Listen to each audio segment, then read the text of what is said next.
The baby's cry tore through the wind like a blade through canvas. It rose and fell, raw and rasping, the kind of sound that makes a man's hands move before his mind catches up. Snow hissed along the porch boards of the Whitlow place. The lantern in the window was dead. The chimney belched a thin black cough. The door hung half-latched, trembling in the gusts. Calder Boone shouldered it open. The smell hit him. Sour milk, smoke, a copper tang of old blood. "Hello?" he called, voice swallowed by the storm. No answer, just that cry, fierce and failing. He crossed the room in 3 strides. The baby lay in a willow cradle by the stove, cheeks fever-bright, little fists pumping air like he could fight the cold itself. The stove was nearly burned out. The woman, young, bare feet blue at the knuckles, had slumped on the floor, one shoulder pressed to the oven door for its last warmth. Her hair stuck to her cheek with sweat. Her lips were the color of ashes. "Ma'am!" Calder knelt, 2 fingers searching the side of her neck. A pulse, thin as a creek in August, but there. He shoved wood into the firebox with fast, clumsy hands, struck a match, breathed life into the coals until flame licked the stovepipe and heat began to purr. He poured water from the kettle, found a tin mug, and touched it to her mouth. "Come on now, stay with me." Her eyelids fluttered. "Sam?" she whispered. The word carried a hurt that made him look toward the empty bed. "No, ma'am." Boone from the South Place. Calder Boone. He shrugged off his coat and threw it over her shoulders, then stripped his scarf and wound it around her feet. The baby's cry cracked into a cough. Calder scooped the child up, its heat biting his wrists, and tucked it against his chest. "Easy, little sprout. I got you." He moved, because moving was the only sure thing he knew. Logs, water, fire, broth. He thawed a slab of broth jelly from the larder. He set a pot to simmer. He cracked the window to let the smoke pull true. He wetted a scrap of linen, dripped warm water onto the baby's lips, until the boy, yes, boy, he saw it now in the tense set of his jaw, the stubborn little brow, began to suck. When the woman surfaced fully, it came with a flinch. Her hand flew toward the cradle. Finding it empty, she tried to lurch up, then folded with a groan. "My baby, he's here." Calder turned so she could see. "He's warm. The stove's going. You fainted is all." She blinked, her eyes fighting the light. They were green, river deep. "Wind took the door. I couldn't get it to—" She swallowed. "I'm Ruth Whitlow," Calder said softly. Everyone knew the name, if not the woman. She and Sam had taken the claim last spring. The drought had punished them. Fever had punished them worse. 2 months ago, a farmer's boy had ridden into town with a story of a wagon turned over near Dead Crow Draw and a man who didn't get up.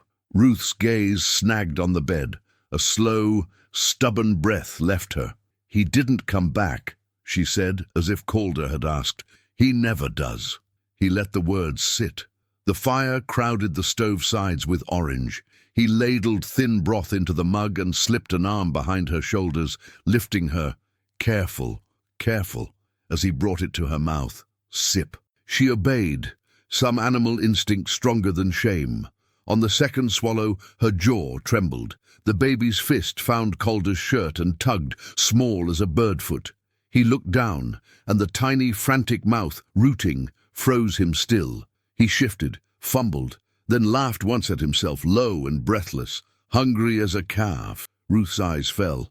"No milk," she said, the words wearing grooves of defeat.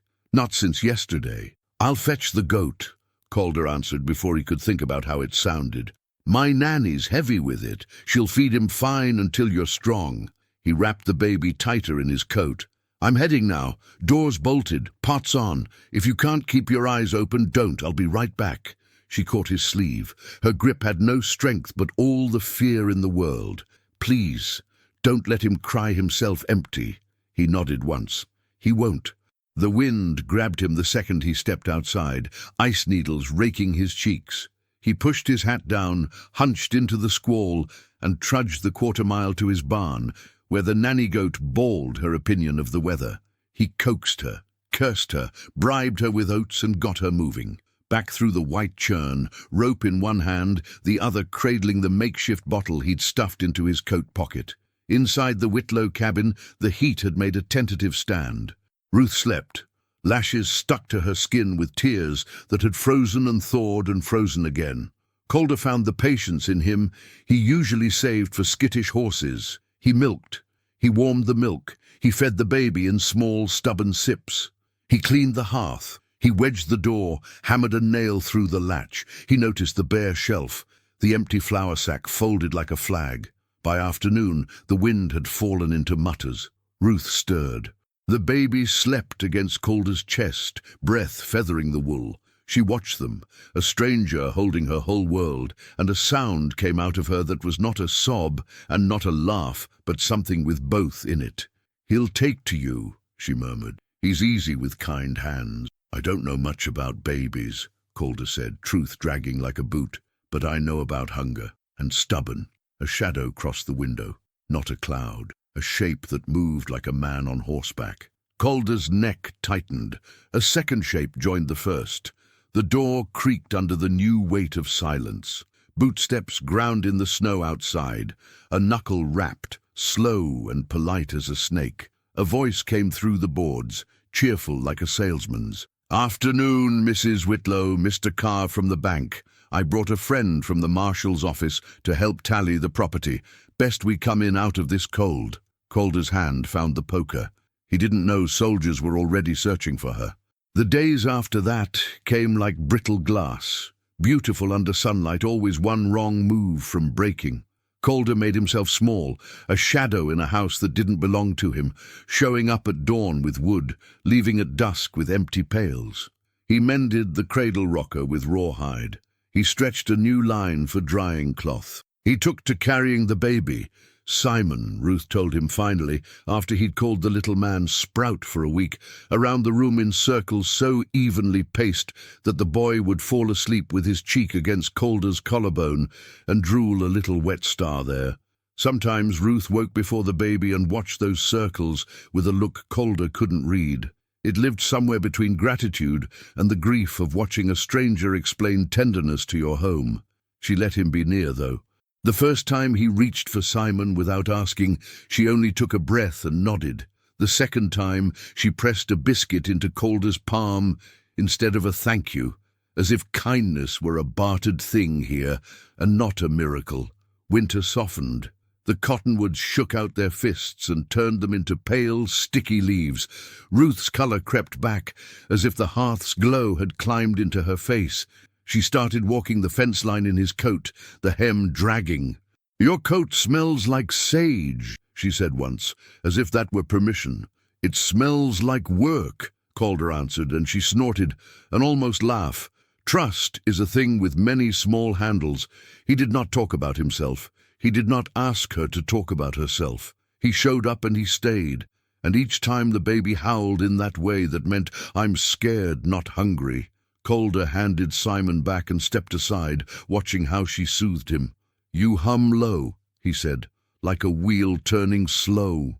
"It's what I had," she said, eyes on the soft spot pulsing at the top of Simon's head. "Noise like that means home to me." Sometimes when the baby slept, she would sit with her hands around a mug and stare at the door. "Carr will be back," she said, as if it were about weather. "They always come back when a woman is alone." Calder kept his voice level.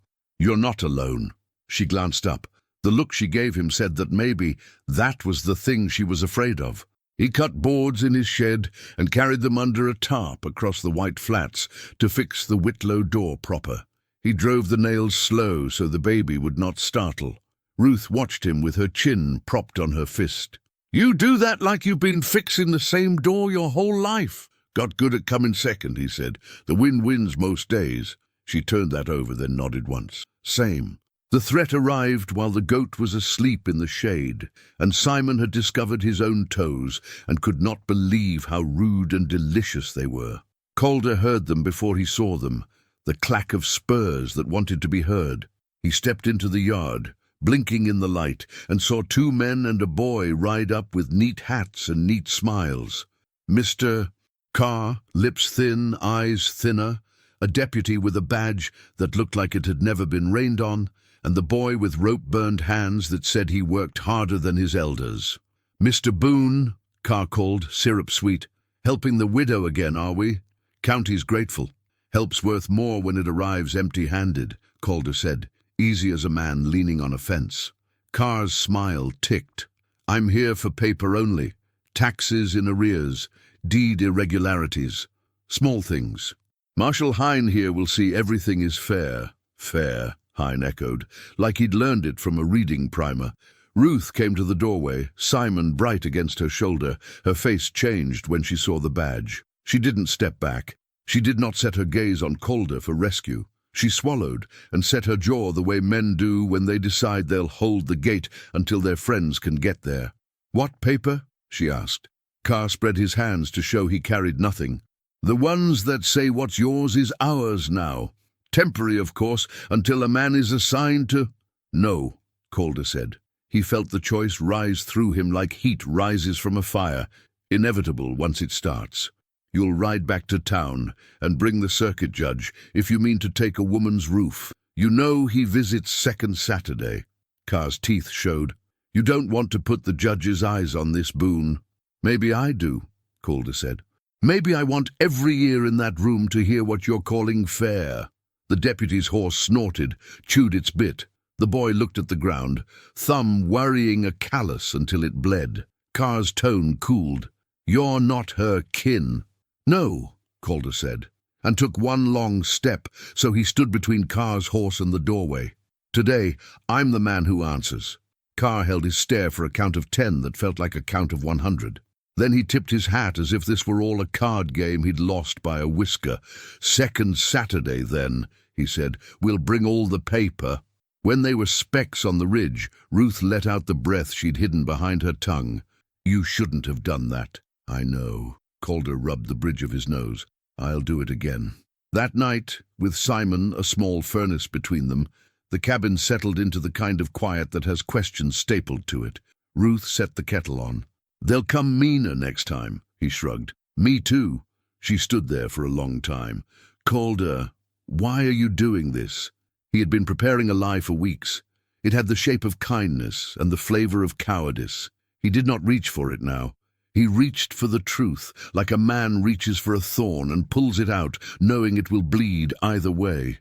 "I was with the posse," he said. The words landed like iron on the table. "When they chased Sam." The kettle chose that second to start whispering, which felt like some small mercy. Ruth didn't move. Her fingers whitened around the mug. "Say it plain." "I never wore a star," Calder said. "Never wanted to. But I rode with them when they asked. Storekeeper said Sam had taken flour on a promise, and then he was seen by the drawer when a payroll wagon went missing. I didn't believe it. I told myself I was just there to keep the boys from doing something stupid." He swallowed. "We found him near Dead Crow. He ran. I fired a shot high, thinking I'd spook the horse and we'd catch him, bring him in alive." He closed his eyes. The horse fell anyway. He waited for the strike that should follow a confession like that. Ruth's breath hitched once. Then she set the mug down careful and quiet and sat. "He wouldn't have come in alive," she said at last. "Not with those men." He didn't know how to keep his hands still when he was angry. "You can hit me," Calder said, "if it helps. Would you stand still if I did?" "Yes." She stared at the stove door, as if it could answer better than he could. He was good when he wanted to be. He was cruel when he didn't. The last week before he died, he took to standing between me and the door when Simon cried, like the sound offended him personally. She blinked. "I'd already wrapped the good spoon in a rag. I was going to take the baby and go to town the next morning, tell the churchwomen I'd work. If Carr hadn't put his men by the road, if the world had been even a little kinder, maybe I would have made it." Calder's voice broke in the middle, and he let it break. "Ruth, I'm sorry." She finally looked at him. The green of her eyes had become something hard and clean, like glass that had learned to be a blade. "You did a terrible thing trying to do a decent thing," she said. "I've been on both sides of that." She rubbed her palm over Simon's back, slow as a tide. "If you're still here in the morning, we'll see what decent things look like with the truth sitting on the table." He nodded, because there was nothing else to do. He stoked the fire. He made a pallet on the floor. He lay there and listened to the baby breathe and thought of the sound his rifle had made that day, a crack, a silence, a man's cry blown thin by desert wind, and he made himself remember every second of it, so he would never forget how easily a choice becomes a life. By morning, men on horseback were searching every ranch within 50 miles. They watched the dust turn to lines, the lines turn to men. Calder sharpened the axe for the 10th time and said, "We can run. I know gullies. I know which ones hold their shadows even at noon." Ruth shook her head. "Running makes us look like the story they tell. Hiding, then, same story." She kissed Simon's temple. "We stay, we show, and we choose where we stand." Calder packed anyway, because leaving is the cousin of staying when you do it right. He filled a satchel with flour rations and jerky and the comb he'd never used because his hair did what it wanted. He tucked in a small book with no pages left on which to write. But Ruth liked to hold it sometimes, as if its weight propped up something inside her. He cleaned the Winchester, his hands moving through the oil-dark rituals of a man who has seen too much after seeing too little. They moved through the house like partners who had not yet said the word. He checked the windows. She boiled water and tucked cloths. They set a plan, without calling it such. "If they come through the door," Calder said, "I step forward. If they pull their guns, I step out, draw them toward the barn. You go out the back to Mrs. Talley's. She'll hide you. And if you fall, then I hope to fall in a way that looks like I meant it." Ruth pressed her fingers to his wrist, feeling the stubborn drum there. "Don't get clever." He smiled without the part where the eyes change. "I never do." The first riders through the yard wore faces he didn't know. Then came one he did. Hine, the deputy with the clean badge, looking dirtier now, like he'd been asked to do a job he'd hoped to avoid. He held up a palm. "By order of the court," he began, forcing the words around a mouth gone bitter. "We're here to—" "What court?" Ruth asked. "The judge," Hine said. "He came in last night, signed papers." "Let me see them," Calder said. Hine's jaw flexed. "Carr has them." "Carr can show them," Ruth said, "or he can get off my land." Hine looked at the baby. Some private war raged behind his eyes and lost. He turned in the saddle and called over his shoulder, "Carr, bring the damn paper." Carr came, smiling like the cat who'd memorized the canary's will. He unfolded a crisp sheet, held it just out of reach. "Here's the law," he said. "Reads clear, doesn't it?" Calder read. It did not read clear. It read like a net, a thing you didn't see until you were already tangled. He heard the phrases, arrears, forfeiture, reassignment, clatter in his head like loose nails. He handed it back. "I'll speak to the judge." "You will," Carr said, "when you're in town, under lock." Hine was watching Calder's hands. "Don't. I'm not drawing," Calder said. He lifted his palms. "I'm asking this in front of your men and mine and the Lord if he's listening. Is there anything that can be done by decency instead of paper?" Carr didn't answer. The boy with the rope-burned hands did. "She can marry," he blurted, flushing red as if the idea had run loose from him. "The law don't like land widowed. She can tie it to a man. Then you can't take it and call it fair." All the air in the yard stood still. Ruth looked at Calder. Calder looked at Ruth. Something happened between them that did not require words, a recognition that a door had been thrown open at their feet without asking whether they wanted to walk through. Carr laughed. "You think I don't know that? I'll bring the preacher. And the man." He looked at Ruth with a hunger that made Calder's knuckles ache to break something. "My cousin's a tidy sort." "No," Calder said. "You don't get to choose," Carr snapped. Ruth stepped forward then. She shifted Simon to her other arm and squared her shoulders. "I do. I choose." Carr's mouth twisted. "Choose fast." Ruth's hand found Calder's without asking whether his was looking. He felt the small bones of her fingers press into the thick scars of his palm. She squeezed once, not asking, not pleading, telling. "Calder," she said, voice low, "what would your answer be if no one were watching?" He held her eyes. He had said worse truths. He could say the best one too, even if it hurt him. "Ruth," he answered, "I've wanted to stand beside you since I heard your boy cry. I don't want the land. I want to hear him cry again, not from fear, but because he's mad I took his biscuit." Her breath shivered out. Something like relief and terror braided its way across her face. She nodded once, then turned back to Carr. "If I marry, it'll be because I choose a man who chose me while no one was counting." Carr's smile died on his mouth. "That's a long way of saying no." "It's me saying you don't own my name." Carr jerked his chin. Two men dismounted. Calder stepped down off the porch. The air trembled. A bird somewhere decided now was a good time to say its piece, and then thought better of it. "Last chance," Carr said. "Widow, baby, debt. Decide." Ruth shifted Simon against her heart and spoke, clear as the creek in May. "I did." Then everything happened fast. Carr grabbed for the baby. Ruth turned, but the man behind Carr was quicker. Calder moved without conscious thought, body remembering what it's for. He reached for Carr's wrist, twisted. The paper fell. A gun slid free and skated on the packed dirt. The deputy shouted and drew, then thought better, and fired into the air. One of Carr's men fired for real. The shot cracked the day in half. Calder shoved Carr backward and took the second shot in his arm. Heat seared, then froze. His hand went numb. He didn't stop. He drove his shoulder into the man nearest Ruth, and the world narrowed to shapes. Hat, gun, mouth, fist. "Run!" Calder barked, not looking to see if she did. "Back!" She didn't. She set Simon on the floor just inside the door and stepped out beside Calder with a kitchen knife in her fist, eyes gone winter-hard. "You don't go through him," she told Carr, not raising her voice. "You go through me." Carr saw the line finally, the one that runs from a door to a man to a woman to a child and turns into a wall taller than law. He spat, furious at geometry.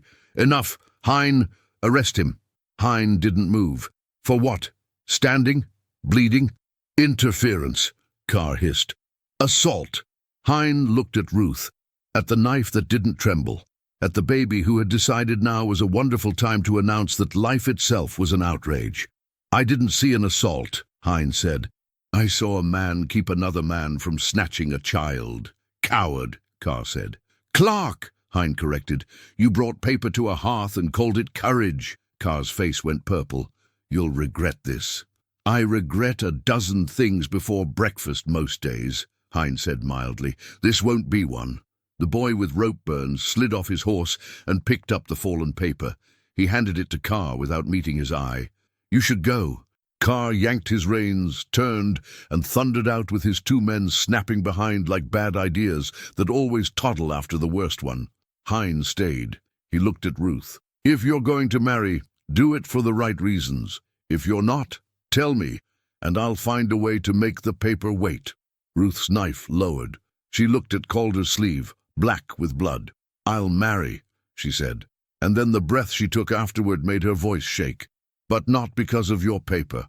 Hein tipped his hat and rode out with the boy, leaving dust and the smell of gunpowder behind like two stubborn ghosts. Calder sat, because sitting was the only direction his body knew in that moment. The world roared and dimmed, and then brightened around the edges. Ruth was on her knees beside him, ripping his sleeve, her fingers fast and sure. "Hold still," she said, and he did because he would have let her tell him to stop breathing if it made her laugh again someday. He watched her wrap his arm in clean linen. He watched her bend and press her mouth to the bandage once. A kiss without even a shadow of romance in it. Just a woman asking a body to hold together. Then, later, when the pain set up its tent and started to sing, he heard her say the words like a vow she'd practiced long before she found him. "You stood for us," she whispered. "I'll stand with you." "Not for the land," he managed through teeth that wanted to chatter. "For you." She cupped his face, her thumb catching the salt at the edge of his mouth. "I know." The preacher came the next day, sour with duty and damp wool. Hein stood at the door with his hat in his hands, like he'd stumbled into a place that forced you to be small or good. The words were said, the promises braided, the baby swatted at the preacher's watch chain as if to bless or dispute the match. Ruth's hand did not tremble in Calder's. He said the only line that felt like breath. "I want to live as your wife," she said. "I want to live," he answered, "and be worth it." The papers lay on the table, heavy with signatures, heavy with the things they think they rule. Hein took one set for town. He left the rest, and a sack of sugar, and a look that might have been apology if you squinted. After the door shut, Ruth leaned her forehead against Calder's chest and let herself be held like a woman who'd finished swimming and found the bank. Spring came greedy and generous, as it always does. They fixed fence. They argued quietly about where the new beans would get their best sun. They slept sometimes, with the baby snoring like a cheerful saw between them. They learned the map of each other's silences and left notes there, a biscuit on a plate, a ribbon on a nail, a glove mended without being asked. The men did not stop coming. Carr tried twice more, softer once, harder the next time. When the hard time came, it was teeth and iron. It was dusk and the sky had cracked ripe, purple bleeding to orange, the first star on its way to being brave, when 3 men cut the wire at the north end and came in at a trot. They wore kerchiefs and the kind of eyes that look at houses like puzzles. Calder saw them first. He reached for the rifle and for Ruth's hand. "Back of the house," he said. "Cellar, now." She did not argue. She grabbed Simon. She grabbed the jar of matches. She pushed the table against the door as she went. When she looked back, he had the rifle braced on the windowsill. His feet planted where they'd decided last week he should plant them if this happened. "Don't miss," she said. He didn't. The first man went down with a yell that turned into a prayer. The second scattered, firing wild. The third came mean, teeth out, and made the mistake of rushing a man who had learned not to rush anything in a long time. Calder's second shot clipped the man's hat. The man ducked and went for the wall.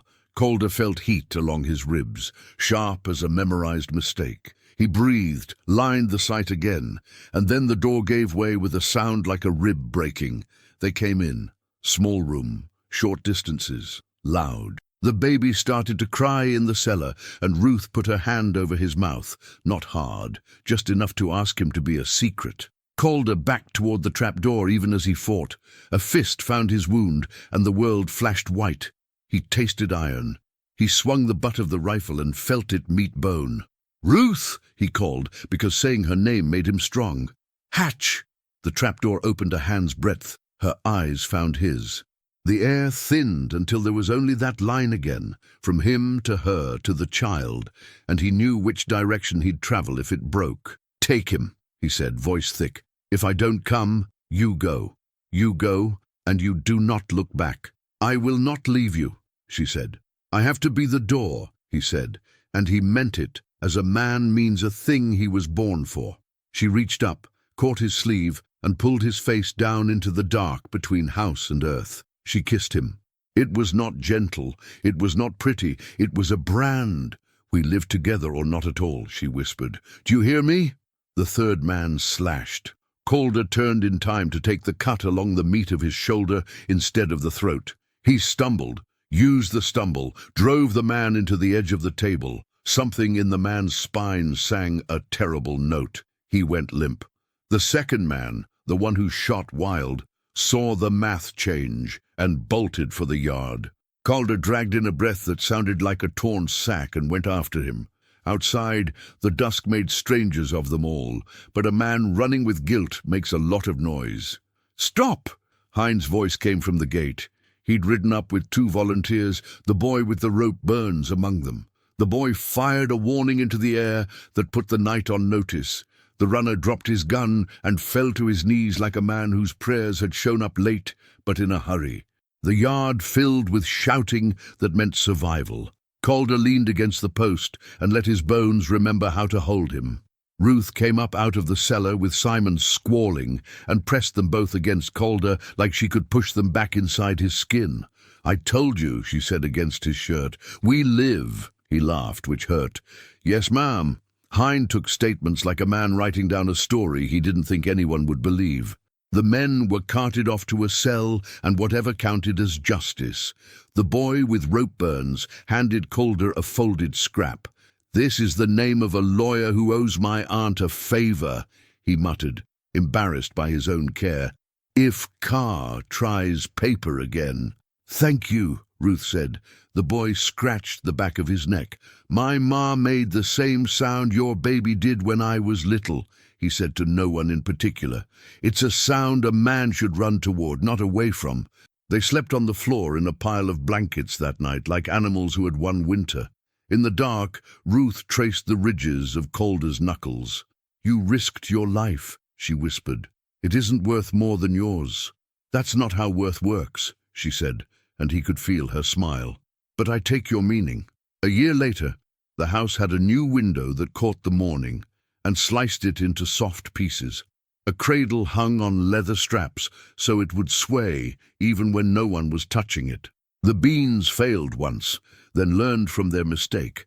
The fence didn't. They fixed it and fixed it again. They argued and apologized. They said, "I'm sorry," with hands and bread, and the quiet that lets another person fill it how they want. Ruth's hands grew brown and strong. Calder cut his hair with a knife on the porch and ruined his hat once. Simon learned to walk like a drunk and talk like a preacher and cry only when his parents laughed, because that's how small tyrants keep their kingdoms. Sometimes on Sundays they took the wagon to the river and sat with their boots off, toes in the cold. Calder would throw sticks and Simon would bring rocks instead, and Ruth would shake her head and kiss them both for their stupidity. Once, at dusk, when the sky wasn't sure if it would be blue or black, Ruth leaned back on her palms and sighed a sound that tasted like sweet cream. "I thought it would be different," she said. "Different how?" "I thought peace would be quiet. It's noisy." He listened. A frog tried a song and forgot it halfway through. The river clicked over stones. Simon made a noise like a train because he had never seen one and felt he should practice. "It's good noise," Calder said. She tilted her head against his shoulder. "It is." He watched the river take the light from the sky and turn it into ribbons. He felt the weight of their sun against his knee. He breathed, deep and easy. "We made it," he said, not to boast, but to mark the spot. Ruth nodded. "We did." Together they watched the river drift under dusk, where stars began to blink into view. If this story pulled you in, if it felt like a hand on your shoulder, a stove warming after a cold wind, or a baby's cry that turns into a laugh, subscribe for more tales of quiet bravery, hard-won love, and the kind of home you build with your hands and keep with your heart. Your presence here lets us keep telling stories that carry dust on their boots and light in their eyes. Stay with us for the next ride.